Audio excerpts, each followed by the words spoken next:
Kisah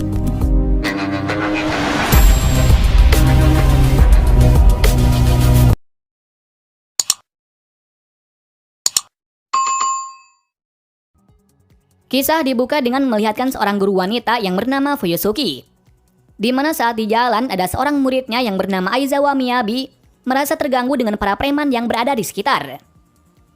Sebagai seorang guru, Suki pun memberanikan diri untuk menghentikan keramaian yang dibuat oleh beberapa preman itu. Tapi tak diduganya pula preman itu tak terima dan malah mau melakukan sesuatu kepadanya. Beruntungnya ada tukang kebun yang menghentikannya. Anehnya pula saat mereka mengetahui nama tukang kebun itu adalah Eikichi Onizuka langsung terkejut dan kabur. Padahal tadi mereka berniat untuk menyerangnya. Suki yang diselamatkan hanya bisa berterima kasih. Sementara dalam sisi Onizuka hanya melakukan apa yang menurutnya benar saja. Berlanjut saat Onizuka menjadi tukang kebun di salah satu sekolah. Tak lain sekolah itu adalah sekolah dari guru yang ia selamatkan tadi. Di saat bekerja di sana, ia mendapati hal yang tak terduga, di mana ada seorang murid yang mau bunuh diri. Merasa ada yang aneh, Onizuka menghentikannya dengan berkata kalau ia akan mati sia-sia di umur yang belia ini. Seketika mendengar hal itu, tiba-tiba siswa itu tidak jadi melakukannya. Di saat istirahat, Onizuka sempat curhat dengan bibi kantin, di mana ia mengatakan kalau dirinya tidak suka kepada murid-murid sekarang, dengan alasan tidak ada murid yang terlihat bersemangat di sekolah. Padahal di saat zamannya dahulu, sekolah adalah benar-benar menyenangkan, meski saat itu dianggap seperti sampah yang tidak berguna. Mendengar hal itu, bibi kantin merasa senang, mengingat masih ada orang yang peduli dengan para murid sekarang. Dikarenakan biasanya orang-orang sekarang tidak suka mengurusi orang lain. Di tengah obrolan tersebut, tiba-tiba ada beberapa berandalan yang membuat masalah di sini. Tak lain berandalan tersebut ingin balas dendam, lantaran dulu telah dikeluarkan karena membuat masalah. Onizuka yang melihatnya hanya bisa diam saja, mengingat ia tidak ingin membuat masalah kepada mereka. Sementara pihak sekolah, terutama kepala sekolah, malah meminta Onizuka menghentikan berandalan itu.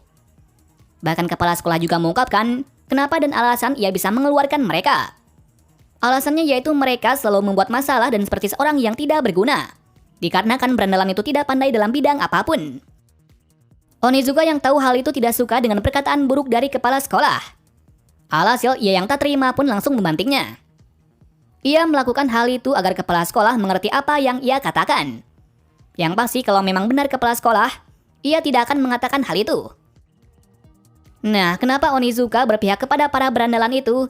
Dikarenakan dulu ia pernah melakukan hal yang sama seperti mereka. Oleh sebab itu ia tahu persis apa yang mereka lakukan. Yang mana para berandalan itu sebenarnya ingin lebih baik lagi, tapi mereka tidak tahu untuk menjadi seperti itu. Apalagi saat berkonsultasi dengan pihak sekolah, malah mereka tidak menerimanya. Dari situ akhirnya mereka malah menjadi-jadi dan menjadi seperti itu. Setelah hal itu, Onizuka membawa para berandalan tersebut ke markasnya. Dengan tujuan ia akan mencarikan pekerjaan untuk mereka semua. Hal itu membuat para berandalan itu sangat senang. Alasannya, ada orang yang mau membantu mereka dalam kondisi yang seperti ini. Di waktu yang bersamaan pula, teman dari Onizuka yang bernama Seijima mendapati kalau ada seorang siswa yang mengikutinya. Alhasil, ia membawa langsung ke hadapan dari Onizuka. Sesaat di sana, kita diperkenalkan karakter baru. Pria itu bernama Danma. Dikatakan kalau ia adalah teman dari Onizuka sekaligus pemilik markas ini. Ternyata murid itu adalah murid yang mau bunuh diri tadi siang yang bernama Noboru. Dikatakan kalau ia datang ke sini untuk curhat tentang masalahnya. Yang mana sesaat di sekolah ia selalu dirundung oleh seseorang.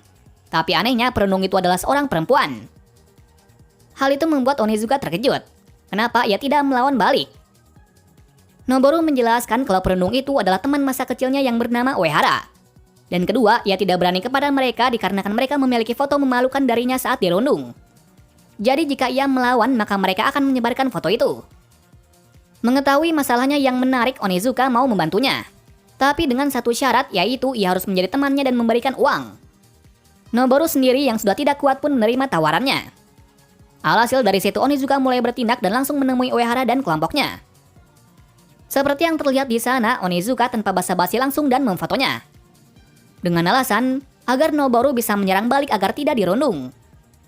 Tapi anehnya setelah mendapatkan foto itu malah Noboru merasa bersalah. Akhirnya ia pun menjelaskan masalah sebenarnya.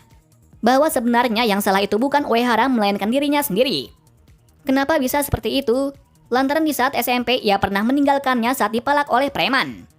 Dan dimulai dari situ pertemanan mereka hancur dan Uehara selalu menindasnya. Mengetahui masa lalunya yang seperti itu, Onizuka hanya bisa pasrah dengan keputusan dari Noboru saja. Tapi ia memiliki saran kepadanya, yaitu jika ingin tetap hidup seperti ini, ya silakan. Tapi jika ia memilih untuk maju dan ingin mengatasi masalah itu, ia akan membantunya dengan sepenuh hati. Alasannya, ia sangat menyukai seseorang yang tidak lari dalam masalah yang mereka buat.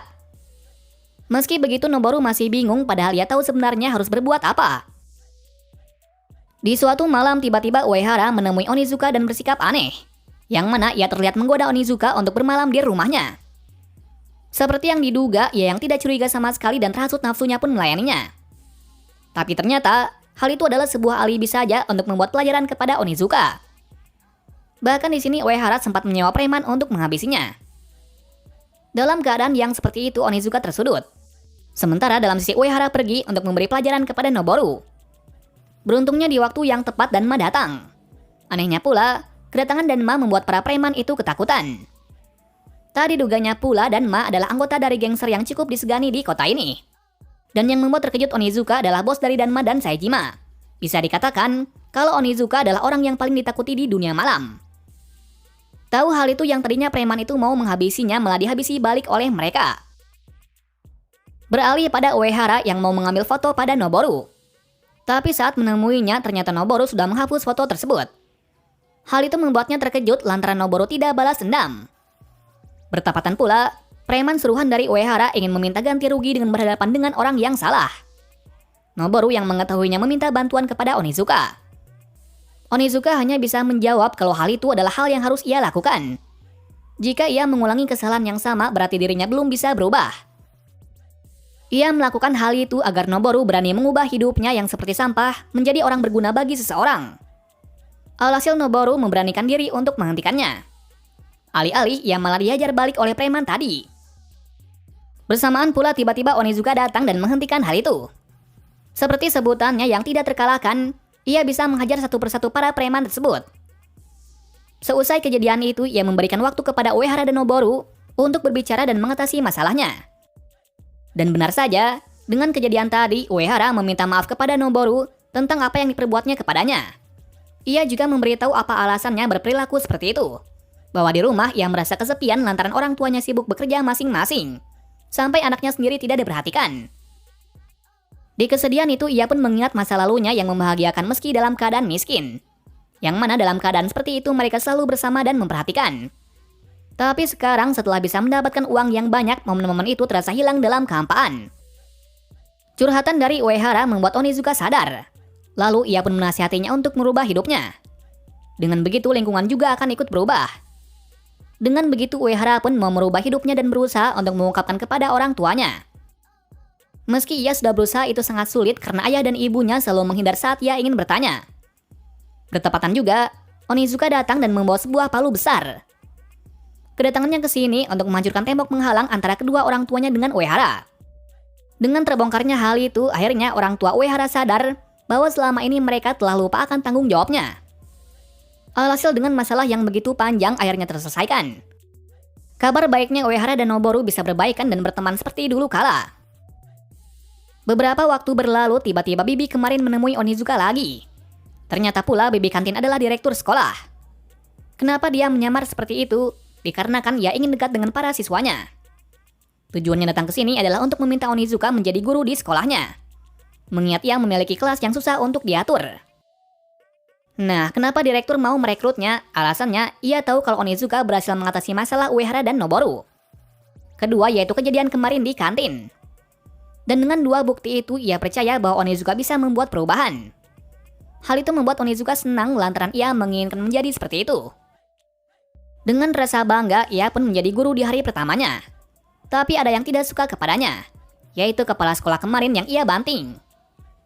Di situ pula direktur menjelaskan kalau Onizuka akan membuat perubahan besar kepada sekolah, terutama kelas 2 bagian 4. Mengetahui hal itu, kepala sekolah hanya bisa diam saja.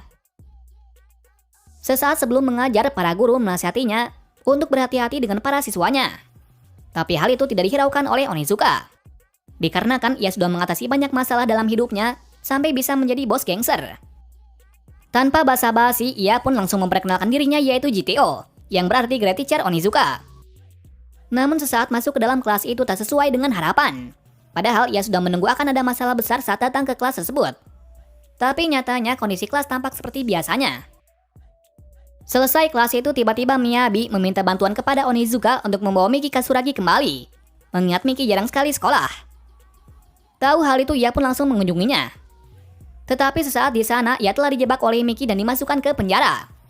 Ternyata hal ini adalah dalang dari Miyabi. Yang sebelumnya ia telah meminta bantuan kepada Miki agar Onizuka dipecat. Jadi rumor kelas itu benar adanya yang mana mereka bersekongkol untuk menjatuhkan para wali kelasnya.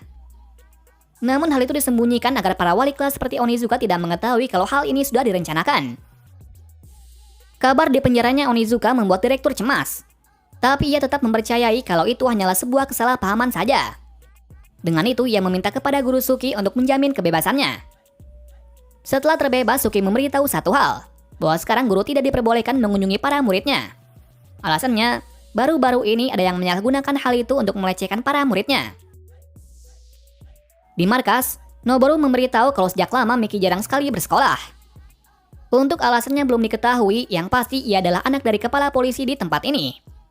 Dan tadi Miki bisa membawa polisi ke rumahnya karena ia memiliki sebuah alarm yang diberikan oleh ayahnya. Oleh sebab itu Miki bisa memanggil polisi dengan mudahnya. Meski Onizuka sudah tahu akan hal itu, ia tetap akan berusaha keras untuk membawanya kembali. Dengan alasan, itu adalah tugas guru yang sebenarnya. Di tempat lain terlihat kalau ternyata Miki tidak suka kepada ayahnya, yang mana ayahnya selalu sibuk dengan pekerjaannya. Selalu sibuk mengurusi pekerjaannya sendiri dan tidak memperdulikannya. Sementara dalam sisi ayahnya juga kesal kepada Miki, lantaran ia selalu membuat laporan palsu kalau dirinya dalam bahaya. Dari situ juga hubungan antara mereka semakin renggang dan marah-marahan. Besok harinya Miyabi dan yang lain terkejut lantaran Onizuka bisa keluar dari penjara. Alhasil dari situ Miyabi marah kepada Miki karena tidak becus melakukan tugasnya. Dari situ ia membuat alibi kembali untuk menyebab Onizuka pada malam hari. Yakni ia meminta Miki untuk berbuat satu hal lagi. Dan kedua ia yang akan mengatasinya nanti. Dengan begitu akhirnya Onizuka terjebak dan tidak curiga sama sekali. Sebelum memulai rencananya, Miki sedikit berbasa-basi mengenai pandangan seorang dewasa. Yang mana menurut Miki pandangan orang seperti itu acuh tak acuh. Tapi hal itu disangkal oleh Onizuka memang hal itu adalah kenyataan. Tapi tidak semua orang bersikap seperti itu. Tak lama kemudian Miki yang kesal pun membawa para preman untuk menghabisi Onizuka. Tapi sayangnya hal itu tidak berpengaruh kepadanya. Malah ia memanfaatkan hal itu untuk membawa Miki kabur ke tempat yang ia suka. Di saat di tempat tersebut Onizuka mengajari satu hal, bahwa ia tidak sendirian. Lantaran dari tempat ini kita bisa melihat banyaknya orang yang memiliki kesusahan masing-masing. Tentunya tempat ini juga adalah tempat favorit dari Onizuka. Mengingat hanya tempat indah untuk merenung, bersedih dan bangkit. Akhirnya Miki yang sadar curhat kepadanya. Bahwa dari dulu ayahnya memang seperti itu. Bahkan yang membuatnya kesal, ialah saat ibunya tiada. Ayahnya lebih mementingkan tugas daripada keluarganya. Kedua, ia merasa sedih memiliki ayah yang seperti itu. Lantaran ibunya mati dalam keadaan sedih dan kesepian. Dari situ juga muncul kebencian kepada ayahnya. Kebenaran itu membuat Onizuka tersentuh, tapi ia juga menyalahkan Miki. Lantaran jika Miki tidak mengungkapkannya, bagaimana ayah bisa tahu kesedihannya? Miki menjawab, kalau sebenarnya ia ingin mengatakannya, tapi ia tidak ingin menjadi beban dari ayahnya. Oleh sebab itu, ia memilih berdiam diri di rumah dan menanggung kesedihan itu sendiri. Meski yang dikatakan oleh Miki ada benarnya, Onizuka tetap memintanya untuk mengungkapkan keluh kesahnya sekali lagi. Dengan motivasi dan nasihat darinya, sekali lagi Miki akan mengungkapkannya. Tapi nyatanya, ia malah ditampar dan dianggap berbohong lagi. Dengan begitu bukan menjadi baik malah menjadi memburuk. Dalam sisi Onizuka sendiri yang mau menghajar ayah dari Miki pun tidak bisa. Akhirnya ia pun malah dipenjara kembali. Direktur yang mengetahui kabar itu pun sekali lagi mencoba membebaskan Onizuka. Dengan begitu Onizuka bebas dan bisa mengajar kembali. Hal itu membuat semua murid termasuk Miyabi terkejut. Padahal kemarin Onizuka telah dipenjara. Tapi kedatangannya untuk hari ini bukan mengajar melainkan mencari Miki. Dalam keadaan seperti itu ada salah satu siswa yang mengetahuinya. Bahwa tadi malam mereka melihat Miki yang dibawa ke mobil van berwarna hitam. Mengetahuinya Onizuka merasa cemas. Lalu dia pun meminta Suki untuk memberitahu kepada ayah dari Miki. Naasnya pula, ayahnya juga tidak mempercayai dan menganggap hal itu adalah kebohongan seperti biasa. Dari situ Onizuka bergerak sendiri untuk mencari. Di waktu yang tepat, salah satu siswa yang bernama Kikuchi tahu akan lokasinya. Yang sebelumnya Kikuchi bisa mengetahuinya, lantaran dia bisa meretas GPS-nya. Dengan hal itu Onizuka bergegas ke sana, mengingat kabar akhir-akhir ini benar adanya. Dan jika itu benar terjadi, maka Miki dalam bahaya. Di waktu yang tepat Onizuka berhasil menyelamatkan dan menghajar semua pelaku. Lalu kemudian ia pun datang ke polisi sambil membawa para pelaku. Dengan alasan, ia membawa bukti bahwa Miki benar-benar dalam bahaya. Tapi bukan hanya itu saja. Tanpa basa-basi, Onizuka langsung menghajar ayah dari Miki. Alasannya, ia ingin membuat dia sadar bahwa tindakan selama ini salah. Dan yang membuatnya marah lagi ialah meski dia memiliki GPS, kenapa ia tidak menyelamatkannya. Sekaligus ia juga mengungkapkan kekesalan dari Miki kepadanya. Bahwa Miki merasa kesepian dan tidak memiliki tempat curhat. Jadi ia meminta dengan tulus kepadanya untuk memperhatikan Miki. Mengingat Miki tidak memiliki siapa-siapa lagi selain dirinya. Perkataan itu membuat ayahnya tidak bisa berkata-kata sambil merenungi perbuatannya. Di sore harinya Onizuka membawanya ke suatu tempat. Tepatnya tempat itu adalah lokasi promosi agar anak-anak termotivasi menjadi polisi. Kenapa Onizuka membawanya ke tempat seperti ini? Dikarenakan pasti ayahnya ada di sini. Tapi hal itu disangkal oleh Miki, lantaran ayahnya hanya bekerja di kantor saja. Di sela-sela itu juga, ia juga bertanya kepadanya, apa reaksi jika ayahnya sudah berbeda dari yang dulu. Miki menjawab kalau hal itu tidak mungkin terjadi, lantaran sikap ayahnya memang seperti itu. Tahu jawaban tersebut Onizuka hanya bisa tertawa saja. Bertepatan juga ia juga memberitahu kabar baik bahwa ayahnya berada di sini. Tepatnya ia memakai kostum beruang. Nah, kenapa ia bisa seperti itu? Lantaran ayahnya sekarang telah mundur dari jabatannya dan memilih pekerjaan baru agar bisa pulang ke rumah dengan lebih cepat. Alasannya sudah bisa diketahui bahwa dia ingin lebih dekat dengan anaknya dan mendengar semua masalahnya. Dengan semua hal yang terjadi, akhirnya masalah terselesaikan. Murid yang bernama Murai menyukai salah satu teman sekelasnya yaitu Haruka. Namun untuk saat ini Murai belum menyatakan perasaannya dengan alasan tertentu. Sementara Onizuka yang menyadari hal itu hanya bisa memantaunya saja. Ternyata alasan dari Murai tidak menyatakan cintanya ialah karena ia mendapati kalau Murai memiliki pacar. Dan yang membuat Murai cemburu setiap malam Haruka selalu ke tempat orang dewasa. Di kesempatan itu pula Miyabi meminta Murai untuk menjebak Onizuka agar bisa dipecat. Yang ternyata Murai menjebaknya dengan manipulasi foto agar reputasi dari Onizuka sebagai guru menjadi jelek. Tapi anehnya saat Onizuka mengetahuinya tidak marah, malah suka dengan hal yang seperti itu.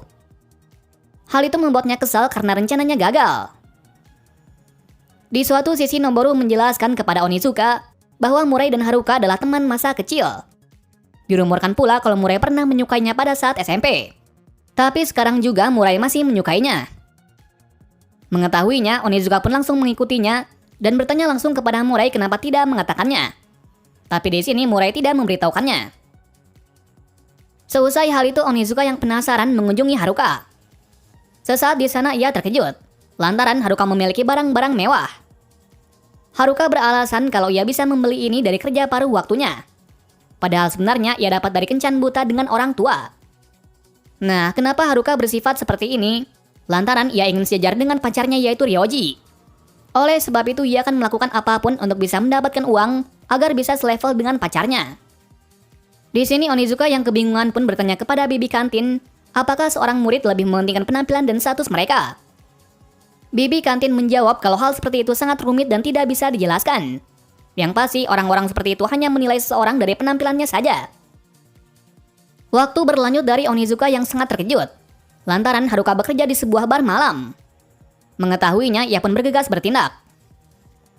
Sementara dalam sisi Murai yang sudah tidak kuat dengan apa yang ia lihat, mencoba menghentikan Haruka agar tidak seperti itu lagi. Tapi tanggapan dari Haruka hanya biasa saja dan langsung pergi. Mengingat sekarang ia sedang mencari uang yang banyak agar bisa membelikan barang mewah untuk pacarnya. Tak tanggung-tanggung, Haruka pun mulai menjual diri agar bisa mendapatkan hal itu. Tak terduganya pula kliennya adalah Onizuka. Onizuka bisa datang ke sini dan membeli Haruka agar bisa menyadarkannya. Tapi alih-alih itu, Haruka malah tetap dengan pendiriannya untuk mendapatkan uang dari sini. Mendengar hal itu, Onizuka pun bersikap buruk dan malah menambah uang itu untuk bisa tidur dengannya. Dan tak terduganya pula, Haruka mengikuti apa yang ia minta, asalkan ia diberi uang. Onizuka yang melihat hal itu pun hanya bisa geleng-geleng melihatnya. Lantaran Haruka sudah terjebak dengan apa yang ia buat. Di situ pula Onizuka mengajarkan satu hal, bahwa di tempat seperti ini ia tidak tahu bahwa hal buruk akan menimpanya, mengingat tempat ini adalah bebas aturan. Tapi meski Haruka mengetahui hal itu, ia tetap melakukannya. Setelah dari situ mereka bertemu dengan Guru Suki di jalan. Kesempatan itu pula dimanfaatkan oleh Haruka untuk membuat sebuah kebohongan kalau Onizuka mengajaknya ke sebuah hotel. Hal itu membuat Guru Suki marah dan membawanya ke sekolah untuk mempertanggungjawabkan perbuatannya. Sementara dalam sisi Haruka, ia pun terbebas dari masalah itu. Tapi beruntungnya, Onizuka tidak jadi dihukum berkat bantuan dari direktur. Hari esoknya tiba-tiba Haruka dijauhi oleh temannya. Dengan alasan, para teman-teman sudah tahu kalau Haruka membeli ini dengan cara kotor. Di sini diungkapkan kalau Haruka dulu bisa mendapatkan teman karena ia sering memberikan barang-barang berharga kepada mereka. Atau dalam kata lainnya, ia membeli teman-temannya dengan uang. Karena kejadian itu sekarang ia pun tidak peduli dengan sekolah lagi. Sekarang ia pun akan berfokus mencintai Ryoji apapun yang terjadi. Di keadaan yang seperti itu, Onizuka pun memberitahu kebenaran dari mana Haruka mendapatkan uang itu. Ryoji yang mengetahuinya terlihat biasa dan pergi. Dalam sisi Haruka sendiri sangat marah kenapa Onizuka selalu mengurusi masalahnya. Atas kejadian tadi Haruka menemui Ryoji lagi dan menjelaskan kejadian sebenarnya. Tapi ternyata Ryoji sudah tahu akan hal itu. Malah ia hanya memanfaatkan Haruka agar bisa mendapatkan barang mewah darinya. Sementara Murai yang mendengar hal itu marah dan mencoba menghajarnya. Tapi malah dia yang dihajar balik oleh Ryoji. Tapi di sini Murai belum menyerah dan mendatangi Ryoji lagi untuk bertarung. Alih-alih itu malah ia yang dihajar balik. Sedangkan kedatangan dari Guru Suki juga tidak mengubah apapun. Bertepatan pula Onizuka pun datang dan menghajar satu persatu orang yang membuat muridnya terluka. Tapi Haruka tidak terima kalau Ryoji dihajar. Melihat hal itu, ia pun memberitahu satu hal kepada Haruka, kalau ia telah dihianati dan dimanfaatkan. Kedua, ia juga mengajarkannya kalau status dan penampilan bukanlah segalanya. Yang penting hidup bisa berharga saat ia bisa bahagia. Kedua ialah jangan sekali-kali membenci seseorang yang rela mengorbankan dirinya demi apa yang ia lindungi. Contohnya saja Murai. Dari situ akhirnya Haruka sadar bahwa apa yang ia lakukan salah dan tidak berdasar. Setelah kejadian itu Haruka mengemasi barang-barang mewahnya dan tidak melakukan pekerjaan seperti itu lagi. Di sela-sela saat mengemas ia pun mendapati ada sebuah barang berharga semasa kecil. Ternyata itu adalah sebuah cincin yang terbuat dari kaleng bekas. Tak terduga lagi itu adalah pemberian Murai saat kecil, yang mana mereka dulu pernah berjanji akan hidup bersamanya sampai kapanpun. Mengetahui hal itu ia pun menangis. Ternyata Murai melakukan semua ini hanya untuknya. Dengan hal itu masalah dari Murai dan Haruka terselesaikan. Di lain hari Miyabi sudah mulai bergerak lagi, yakni ia meminta Nomura untuk menyebak Onizuka dengan surat cinta yang diberikan. Tapi rencana itu gagal dikarenakan Nomura salah menempatkan surat kepada guru lain. Di pelajaran kali ini juga Onizuka dan Suki membuat sebuah orientasi untuk mengetahui cita-cita dari para muridnya. Namun itu tak sesuai dengan harapan, mengingat tidak ada yang benar-benar serius atau memiliki niatan sendiri. Tapi di salah satu itu ada murid yang tidak ikut, tak lain adalah Nomura. Dikatakan kalau ia tidak ikut lantaran ia tidak memiliki bakat dan suka mengacau setiap akan melakukan apapun. Mengetahui hal itu Onizuka sedikit tertarik kepadanya, mengingat ia bisa melihat kalau Nomura menyembunyikan sesuatu. Di siang harinya tak terduganya pula Nomura yang kikuk didatangi oleh beberapa orang yang mau berbuat aneh kepadanya. Beruntungnya tiba-tiba Onizuka datang dan menyelamatkannya. Setelah hal itu ia pun langsung mengunjungi rumahnya untuk mengenal lebih dekat dengan Nomura. Dan sesuai dugaan, ternyata mimpi dari Nomura adalah sebagai penyanyi. Tapi di situ Nomura masih menyangkalnya kalau ia tidak memiliki mimpi. Jadi bisa terlihat kalau Nomura bisa seperti ini adalah karena sifat pemalunya itu. Tahu akan hal itu Onizuka pun langsung membantunya agar bisa mencapai mimpinya. Di sisi lain Miyabi bertindak lagi. Kali ini ia pun meminta salah satu guru untuk meminta Yoshi untuk mengumpulkan uang untuk rekreasi. Dengan alasan ia akan membuat alibi untuk mencuri uang itu dan memindahkan ke selip gaji dari Onizuka. Dan yang pasti, jika uang itu tidak ada maka yang disalahkan adalah Yoshi. Dengan alasan Yoshi adalah orang yang miskin yang membutuhkan uang. Sementara dengan hal itu juga Onizuka akan diduga menggelapkan uang tadi. Jadi dengan hal itu bisa dipastikan kalau Onizuka akan dikeluarkan. Dan sesuai dengan dugaannya rencananya berhasil. Dengan begitu Onizuka dan Yoshi mendapatkan masalah. Di situ pula Onizuka meminta maaf kepada Yoshi kalau kemarin menduga kalau itu adalah gajinya. Tapi hal itu tidak membuat Yoshi marah, lantaran masalah juga sudah selesai. Tapi waktu itu ia mengatakan hal yang ambigu mengenai cita-cita, bahwa orang miskin seperti dirinya tidak bisa mewujudkannya. Namun hal itu disangkal oleh Onizuka kalau semua orang bisa mencapainya jika mereka berusaha. Lalu singkatnya Onizuka memberitahu satu hal, bahwa ia akan membuat Nomura menjadi bintang. Kedua, ia melakukan hal ini adalah untuk membayar uang rekreasi yang telah digunakan. Tapi ia tidak bisa sendirian. Alhasil, untuk membuat itu terjadi, ia meminta bantuan yang lain untuk mengajari Nomura agar bisa berhasil. Lalu dengan hal itu, ia pun mencarikan pakaian buat Nomura untuk audisi minggu depan. Tapi di sini Yoshi yang masih pesimis mengatakan kepada Nomura kalau ia akan gagal. Mengingat orang seperti kita ini adalah orang-orang yang gagal. Tapi hal itu tidak membuat Nomura gentar, mengingat dia telah dibantu oleh teman-temannya. Di hari berikutnya juga Onizuka baru menyadari kalau Yoshi ingin menjadi seorang koki terkenal. Tapi ia tidak bisa mewujudkannya ketika ia terkendala oleh masalah ekonomi dan keluarganya. Di situ pula ia menasihati sesuatu bahwa seperti itulah impian. Jika dirinya berhenti itu bukan impian lagi. Nasihat itu membuatnya sadar kalau ternyata memang ia ingin menjadi seorang koki. Bahkan tadi duganya pula yang hari-harinya ia selalu suram kemudian menjadi bersemangat dan mendukung Nomura agar bisa mewujudkan mimpinya. Tapi di sela-sela itu saat Nomura sudah siap dan bersemangat, tiba-tiba Miyabi berkata hal buruk kalau ia telah dimanfaatkan oleh Onizuka. Hal itu membuat Nomura menjadi terpuruk lagi. Tapi meski begitu ia akan tetap maju, mengingat jika tidak ia tidak akan berubah. Singkat cerita hari audisi pun tiba. Seperti yang dikira peserta yang lain membuatnya cemas, mengingat penampilan mereka sangat bagus. Dan tak terduganya pula saat ia tampil tiba-tiba musik terhenti. Dan ternyata itu adalah ulah dari Miyabi dan kawan-kawan. Onizuka yang tidak mau gagal menyemangati Nomura agar tetap maju meski dalam keadaan seperti ini. Mendengar hal itu Nomura yang tidak membuat semua kecewa pun memberanikan diri untuk menyanyi tanpa musik. Tapi hal itu ternyata lebih baik dan membuat Nomura lebih leluasa dalam bernyanyi. Tak disangkanya pula, para juri menyukainya dan ingin merekrutnya. Sedangkan dalam sisi Miyabi marah besar, lantaran rencananya telah gagal. Dalam sisi Onizuka sendiri, ia pun sangat senang sekali, karena dengan hal itu ia bisa mendapatkan uang kembali dengan menjual aksesoris dari Nomura. Di satu sisi juga membuat Yoshi sadar bahwa ia juga bisa seperti Nomura nantinya. Beberapa waktu berselang saat pelajaran renang ada hal yang tak terduga lagi. Yakni ada muridnya yang bernama Dojima memiliki tato Yakuza. Hal itu membuat Onizuka terkejut lantaran ia tidak tahu hal itu. Atas hal itu juga Dojima pun pergi dan jarang masuk sekolah karena ketahuan memiliki tato seperti itu. Di kesempatan itu pula Murai memberitahu kalau Dojima bisa seperti itu adalah karena ayahnya. Yang mana ayahnya mentato paksa karena suatu alasan. Di sela-sela itu di sekolah mereka kedatangan ayah dari Dojima. Dikatakan kalau ayah Dojima datang ke sana untuk mencarinya. Namun karena Dojima pergi membuatnya marah. Alhasil ia membuat ricuh di sekolah dan memperingati semua siswa yang ada di sana untuk memberitahu dirinya kalau Dojima berada di sekolah.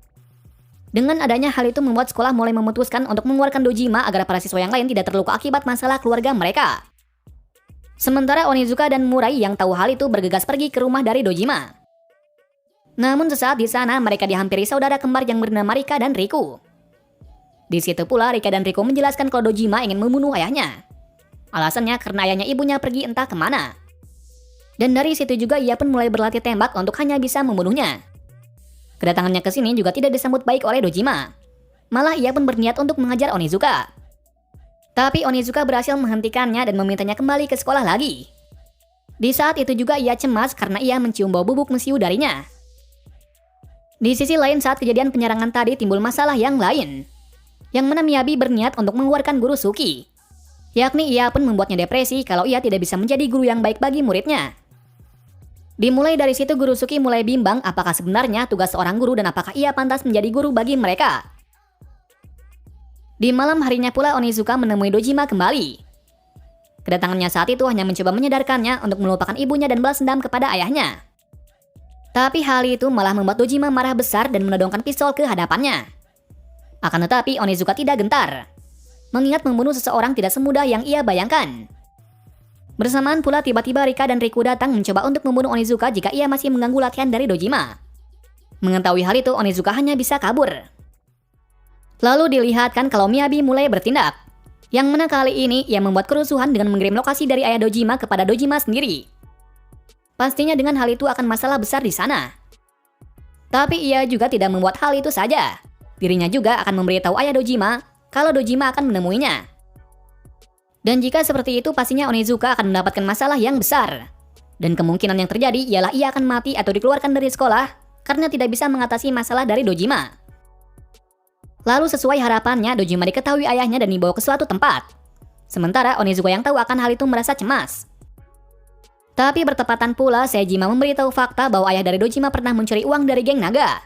Dan ternyata alasan dari ayah Dojima mentato anaknya adalah agar dirinya bisa kabur dan kemudian ia akan menjadikan anaknya agar menjadi target dari mereka selanjutnya. Tahu hal itu, ia pun akan membuat pelajaran besar kepada ayah dari Dojima. Di sisi lain, Dojima dihajar habis-habisan oleh ayahnya.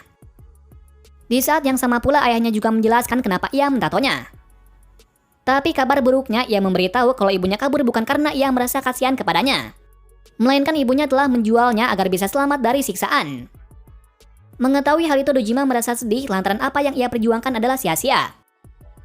Di keadaan seperti itu, ia pun dibuat babak belur dan hampir dibunuh oleh ayahnya. Di waktu yang tepat pula, Onizuka datang dan langsung menghajar ayah Dojima. Ia juga memberi kejutan kepada ayah Dojima dengan mendatangkan geng yang sedang mencarinya. Dengan hal itu, akhirnya ayah dan ibunya dihajar habis-habisan oleh mereka. Setelah hal itu, Onizuka mencoba menenangkan Dojima dan memintanya untuk melupakan ibunya itu. Ia juga memberitahunya satu hal, bahwa tidak semua orang tua itu baik, tapi juga tidak semua orang tua itu buruk. Oleh sebab itu, ia ingin menjadikan hal ini sebagai pelajaran yang berarti baginya. Di sini Dojima yang merasa frustasi dan depresi pun melepaskannya dengan memukul Onizuka. Sementara dalam sisi Onizuka pun hanya bisa berdiam diri untuk membuatnya tenang. Di kesempatan itu pula Dojima bertanya kenapa ia melakukan semua ini. Onizuka menjawab kalau ia hanya berniat menjadi guru yang baik saja. Kedua, ia tidak suka kalau para teman-temannya disakiti oleh orang lain. Dengan kejadian yang tadi membuat Dojima menjadi baik dan kembali bersekolah.